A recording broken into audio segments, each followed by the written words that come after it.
Parte 3. Vidas passadas. Como afirmei na parte 2, muitos venusianos, quem vem de Vênus, incluindo um grande contingente de minha família Kumara, seguimos Sanat Kumara para a Terra depois que ele fez a promessa altruísta a fim de trazer a Terra e seu povo de volta para a luz, depois da queda da Lemúria e Atlântida. Seus eus superiores existentes fora dos limites de tempo e espaço, os voluntários, eles estavam cientes de que alguns deles seriam apanhados nas teias do tempo e permaneceriam no ciclo de encarnação através do próximo ciclo. Nota do tradutor. Kumara, em sânscrito significa de modo figurado, puro, ou inocente. A densidade sobre o planeta Terra nos últimos dias da Atlântida e Lemúria era tal que muitos desses voluntários iniciais também caíram e foram apanhados nos ciclos do karma, até que a sua liberdade pudesse ser ganha novamente na próxima Idade de Ouro, quando o poder da luz se deslocasse daquela escuridão. Alguns de nós que vieram mais tarde serviriam como guias para esses queridos perdidos, bem como para aqueles que se tornariam os novos líderes e professores da humanidade, à medida que a espécie evoluísse e amadurecesse. Para que você não sinta piedade por aqueles que caíram, nossas almas sabiam o que estava prestes a acontecer. Todos os voluntários foram instruídos e treinados antes de encarnar. Ainda assim, quando finalmente chegamos através de vários métodos, quer fossem pela encarnação física, aterrissando no planeta através de naves estelares ou vindos em corpos tão tenros, os chamados Valkyns, foi um choque muito grande para nossa consciência a fim de que fosse mergulhada na densidade do plano terreno. Cheguei ao planeta nos últimos dias da Lemúria. Enquanto muitas sementes estelares e trabalhadores da luz mantinham boas lembranças da Lemúria, ela provou ser um lugar de horror para mim. Eu era jovem, tola e despreparada para as intrigas das trevas que me procuravam atraídas pela minha luz. Eu era bonita, voluptuosa e alta, e talvez um pouco vaidosa, embora minha mãe não tivesse dito isso. Ela estava orgulhosa de sua filha. Ainda assim, em ser vítima que tinha caído nas conspirações das trevas, eu estava seguindo o comando interno de minha alma, me conduzindo profundamente dentro da humanidade.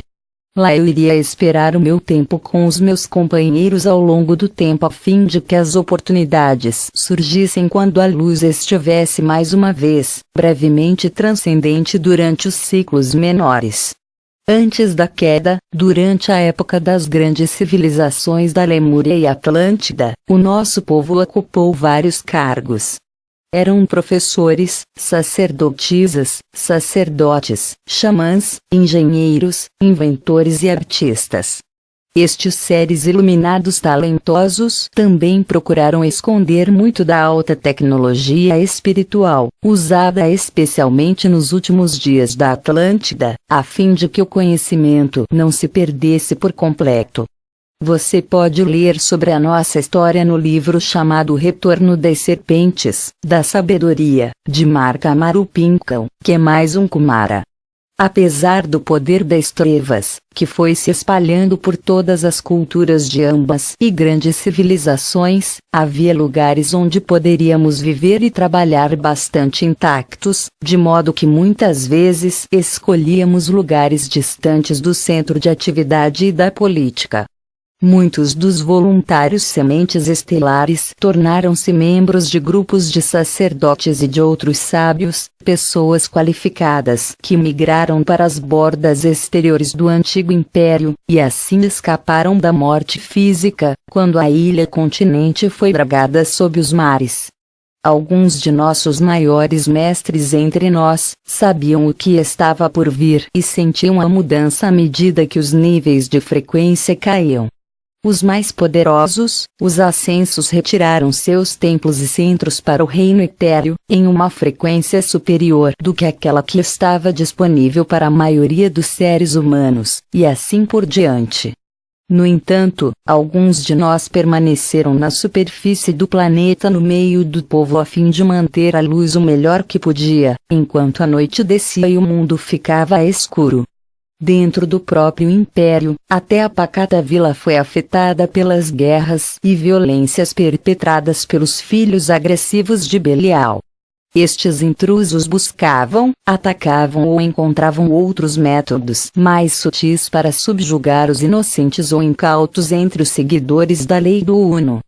Todas as mentiras convincentes que as trevas ainda falam e mesmo nos últimos dias de escuridão foram utilizadas, em seguida, contra a humanidade e contra aqueles de meu povo que estavam no planeta como voluntários.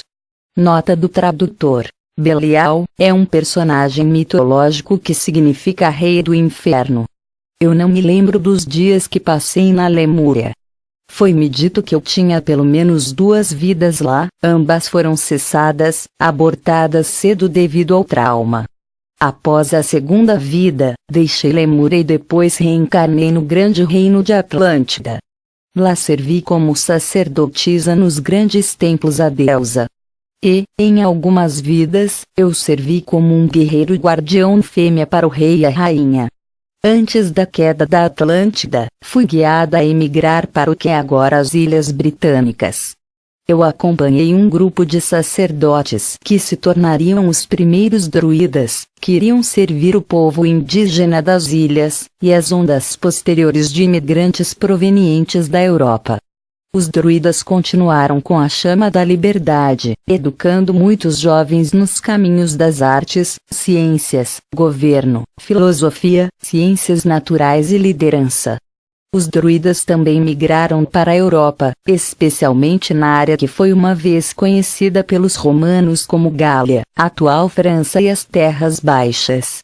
Assim, vida após vida, lutei, morri, e fui perseguida pelos servos dos poderes das trevas que reinaram sobre o planeta. Às vezes eu desempenhei papéis escuros, como um guerreiro ou sacerdote, bruxa, ou bruxo. Às vezes, eu era uma simples fitoterapeuta ou curadora, vivendo na margem da floresta, perto das pessoas que viviam da terra. Muitos tornaram-se vítimas dos poderes das trevas que dominaram a Igreja Latino-Imperialista, que substituiu as antigas religiões da cidade de Roma, onde uma vez a deusa foi tida em alta consideração. Se te disseram que hoje em dia as trevas em Roma serviam a deusa, essas são as mentiras daqueles que odeiam a ela de forma mais desesperada. Sempre eles tiveram usado os ensinamentos e os símbolos da luz contra os seguidores e alunos da lei do Uno. É a maneira deles de torcer a verdade para seus próprios fins, usando-a como uma arma e armadilha para aqueles que são incautos. Em outros momentos eu vivia nas grandes florestas da América do Norte e nas regiões dos Altos Planaltos Ocidental, onde pequenos grupos seguiam o fluxo e refluxo dos ciclos da natureza. Aprendi a caminhar tranquilamente pela floresta, a fim de viver dentro dos ritmos da natureza. Um profundo amor pela beleza dos lugares selvagens do planeta criou raízes no meu coração, que ainda permanece lá até hoje. Muitas vezes eu era tanto um xamã quanto um guerreiro, dependendo da necessidade do povo. Através de uma série de vidas entrelaçadas com o Império de Roma, vivi e lutei como um soldado, e era casada, uma esposa de um general romano. Os romanos fugiram quando eles assumiram Albion, só para morrer no final com uma espada curta. Eu fui um druida em mais de uma vida, desprezada pelos romanos e mais tarde pela Igreja Latina, mas dedicada ao povo a quem servi, ensinei e curei. Eu vivia como um Kudei, cristianismo celta, solitário, e pregava orações juntamente com os meus irmãos e irmãs em Iona, a antiga ilha dos druidas que tinham chegado há muito tempo dos restos da Atlântida, antes mesmo que ela caísse no profundo mar azul, na tempestade e fogo. Eu dancei pelos corredores dos príncipes de Mogul e vivi muitas vidas como um filho, filha, da mãe índia. E eu caminhei os antigos caminhos florestais do Japão, seguindo os passos de meu marido guerreiro, sempre a esposa, dedicada, pelo menos durante uma vida inteira. Eu era uma pequena dançarina de templo muito magra na Indonésia antiga e viajei em elefantes como um honrado senhor de terras. Na Escócia antiga, eu era um rei guerreiro, mais tarde, a filha de um conde, e esposa, para um barão, respeitado no norte. Eu vivi parte da Primeira Guerra da Independência Escocesa, lutei contra o tirano rei astuto, Edvard I da Inglaterra, e do país de Gales. Mais cedo ainda, eu morava no antigo reino galês que existia no norte da Inglaterra de hoje, batendo sobre a fronteira do Lowlands da Escócia. Pouco se sabe sobre este reino na história, mas o som dele ecoa através das páginas das histórias de J.R.R. Tolkien, sobre os reinos do norte. E eu andava pelos pântanos da Escócia como um guerreiro das pessoas pouco conhecidas agora chamadas de Pictos. Nota: antigo povo que habitava o norte da Escócia. Nós não nos pintávamos de azul, mas as tatuagens eram usadas a fim de designar identidade tribal. Durante a Idade das Trevas, eu era um estudioso e soldado como um cavaleiro templário, aprendendo árabe e absorvendo os segredos milenares das serpentes da sabedoria, que haviam descido através dos sábios do Oriente Médio. Em uma idade mais adiantada, eu servi no templo de Hathor e naveguei sobre o peito do poderoso Nilo na inundação. Eu realmente vivi em muitos lugares, em muitas vezes, e de muitas formas, tanto como homem quanto mulher. Muitas das minhas vidas eram curtas e terminavam violentamente. Algumas eram longas e tranquilas, pois nos eram dado períodos de descanso, tudo a fim de que pudéssemos absorver o que tinha sido aprendido antes. Eu andava pelas colinas e montanhas da Galileia e conhecia os essênios, uma vez que eu também era um deles. Casado e mais velho, eu era um primo de Maria, e a abriguei nos primeiros dias de sua gravidez. Maria era pura, e de sangue nobre, e era casada com José, apesar do que as histórias falam dela na Bíblia dos homens. Muitos dos que cercaram e fizeram parte da vida de Yeshua, Bar Joseph, eram também Kumaras. Eles também foram indivíduos altamente qualificados, bem versados na lei, falando várias línguas e dedicados à luz. Eles não eram pescadores ignorantes e coletores de impostos que a Bíblia dos homens os tornou que assim fossem. Juntos, como essênios e outros grupos secretos altamente colocados, nós havíamos nos preparado durante séculos a fim de sermos capazes de suportar o único que iria ancorar uma nova e potente força de luz sobre o planeta, a chama equilibrada de amor, sabedoria, do Cristo. E nesse ciclo particular de grande escuridão sobre a Terra, o aspecto físico deste grande Senhor da Luz foi só bem-sucedido na realização da energia de Cristo dentro de seu veículo físico por curtos períodos de tempo, complementados por muitos adeptos, visíveis e invisíveis. Caberia aos outros que viriam mais tarde, evoluir seus vasos físicos capazes de manter a luz, enquanto na encarnação física sem queimar os centros de energia do corpo físico. Isso, meus queridos, é o que está acontecendo hoje. A ascensão física está ocorrendo, pela primeira vez em poucos, e mais tarde, em muitos. Muitas de minhas vidas não foram gastas em tais papéis fundamentais, pelo menos que eu esteja ciente deles agora, mas sempre, em qualquer vida, me vi agindo e retive um laço à minha casa. Entre vidas, eu servi e aprendi nos grandes retiros etéreos localizados neste planeta, e sobre Vênus. Eu não estava perdida ou esquecida nunca durante estes longos séculos de serviço. Mesmo antes desta vida, passei tempo treinando para minha próxima missão no retiro etéreo do Arcanjo Miguel, localizado nas Montanhas Rochosas perto de Banff, Alberta, Canadá. Todos nós, que viemos à Terra como um ser crístico, tem uma história semelhante, algumas dedicadas ao serviço com a fonte ou através do serviço aos outros. E na vida anterior a esta, a minha vida foi interrompida. Como um inglês e piloto da Força Aérea Real, bombardeiro altamente qualificado nos primeiros dias da guerra, eu fui abatido sobre a França.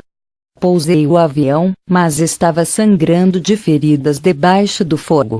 De alguma forma, eu me arrastei do avião e depois caí inconsciente. Acordei brevemente no focinho escuro de um rifle alemão carregado. Eu morri em um campo úmido e solitário na França. Nesta vida, eu conheci o piloto daquele avião e até mesmo alguns dos meus outros companheiros daquela vida curta que também haviam morrido na guerra e rapidamente vieram a renascer. Eles não se lembram de mim, uma vez que nesta vida eu era uma mulher, mas eu os conhecia. Uma vez que nesta vida eu fiquei à parte, eu sou particularmente apaixonada por assistir dramas históricos britânicos, das épocas de 1930 e anteriores. Se tornando consciente apenas de tal indício de seu próprio comportamento, poderia lhe dar uma indicação a respeito de onde e quando você viveu em vidas passadas.